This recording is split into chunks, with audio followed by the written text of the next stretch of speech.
এই সব বড় দাড়ি, এত বড় টুপি, মাদ্রাসার বিরোধিতা করে, মাহফিলের বিরোধিতা করে, কথায় কথায় বলে এত ওয়াজ এত মাহফিল দিয়ে কি হবে, গানের মজলিসের ব্যাপারে জীবনে বলে না, এত গান দরকার নাই, কোরআনের ক্ষেত্রে আপত্তি করে।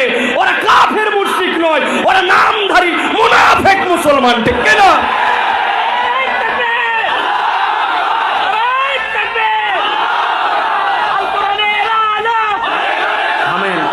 প্রিয় ভাইয়েরা, মুসলমানরা আমরা কাউকে দুশ্মন মনে করি না। আওয়ামী লীগ, বিএনপি, জামাত, জাতীয় পার্টি, জাসদ বাসদ এগুলো আমাদের দুশ্মন নয়।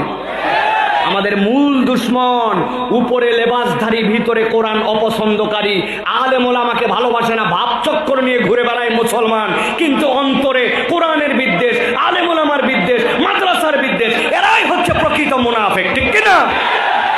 আমরা কি মুনাফিক না মুসলমান?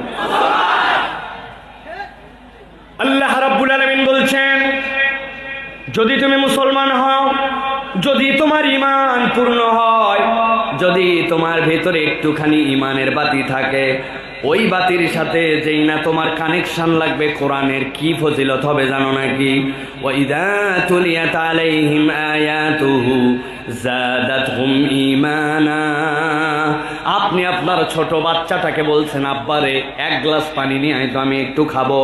ছোট মানুষ ঢালার পরিমাণ বোঝে নাই, গ্লাসের মধ্যে ঢালতে ঢালতে এমন থই থই করে ঢেলে ফেলেছে, গ্লাস চুবাইয়া মুখের উপর থেকেও 100 200 উঠে গেছে, পড়ে যায় নাই, কিন্তু টলমল টলমল করে, এই তো পড়লো, এই তো পড়লো।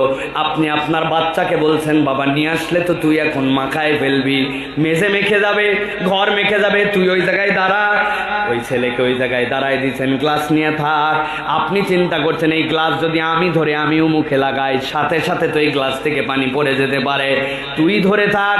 এখন গ্লাসের জায়গায় আছে, ঠোঁট নিয়ে গেছে ওই জায়গায়, চুমুক দিয়ে একটু কমায় নেয়। এরকম আমাদের জীবনে ঘটনা কি ঘটছে ভাই কখনো?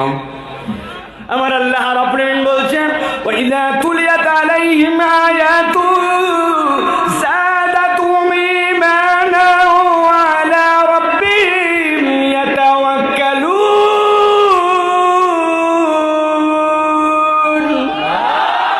এই দুনিয়ার মানুষ, আমি আল্লাহ রাব্বুল আলামিন গ্যারান্টার হলাম, কোরআনের মাহফিলে এসে, দিনের হালাকায় এসে, কোরআনের তাফসিরে এসে তোর জন্য লস নাই, লস নাই।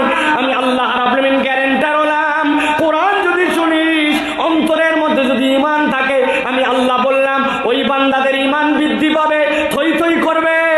আর এইটার ফজিলত কি হবে? বাড়ি যাওয়ার আগে ওই বান্দা আল্লাহর উপরে ভরসাকারী হয়ে যাবে। তাহলে কোরআন শুনতে আসলে লাভ আছে না নাই?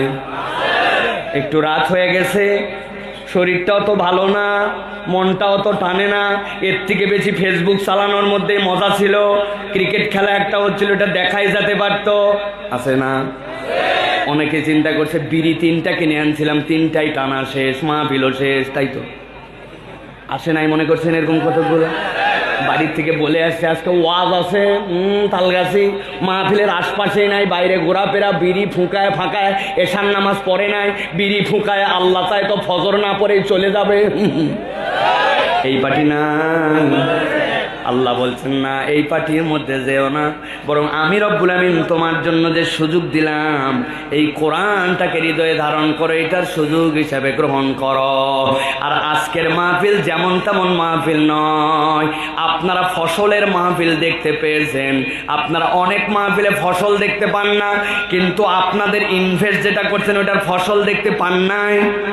ছোট্ট ছোট্ট বাচ্চাগুলা যারা কায়দায় পর্যন্ত পড়ছে, আজকের থেকে তারা পড়া